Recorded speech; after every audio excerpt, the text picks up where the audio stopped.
Question 3 starts with the gradient of a line. Well, you've got your line here, and we need to rearrange it so it's y equals mx plus c. So take away that from both sides, take away the 3x from both sides, and then divide by 2. And we can see that the gradient is the number of x's we've got there, minus 3 over 2. Make sure it's minus, and make sure you just leave it as a number. Gradient is minus 3 over 2.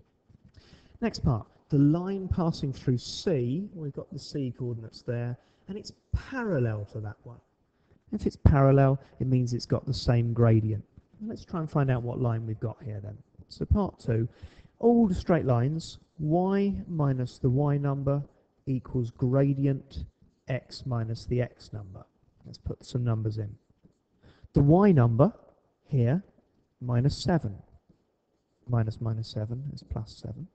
The gradient, minus 3 over 2. X minus the x number. The x number's 2. Just a tiny bit of rearranging here then. So I've got minus 3 over 2x. Now, minus 3 over 2 times minus 2 is positive 3. Take away the 7. It's minus 4. So, find the y coordinate of where it crosses the y-axis. So, D is at 0, minus 4. It crosses the axis there at minus 4. For part B, we've got a new line, y equals 1 minus 4x. And we want to know where it intersects, where it crosses the line AB. And the line AB we had earlier. It was this one, it was this one, it was this one. So we want to know when they're equal to each other. There's a number of ways of doing this. One way would be to take this part here, a y equals, and stick it in there, and that would get rid of the y's, solve that equation. Another thing would be, well, this is y equals this is y equals this, and put them equal to each other. I'm going to go through that method there. So for part B, I'm going to write 1 minus 4x equals 7 over 2 minus 3 over 2x. Maybe you're worried about the fractions, but you shouldn't be.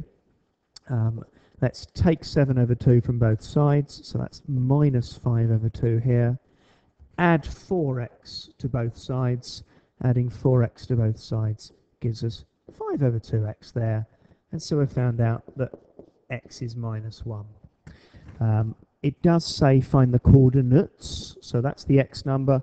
Let's find out the y number as well.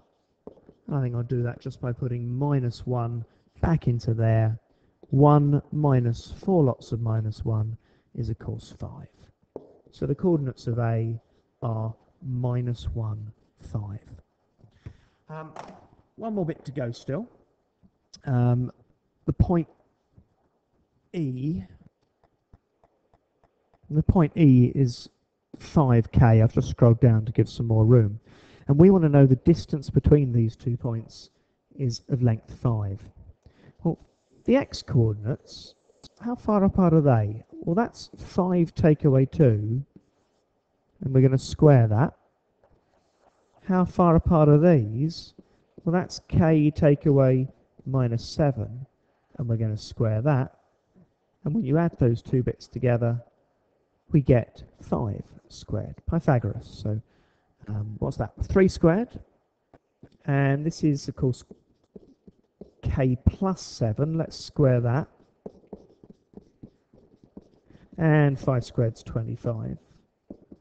Here we go with another quadratic. K squared, we've got 14 k's there. 49, that's 33, isn't it? 33, you might worry about factorising with 33, but of course there's only really one thing it can be. Is it 11 and 3? I suppose it could have been 33 and 1. They're both going to be positive. And so you've got two answers. K is minus 11, or K is minus 3.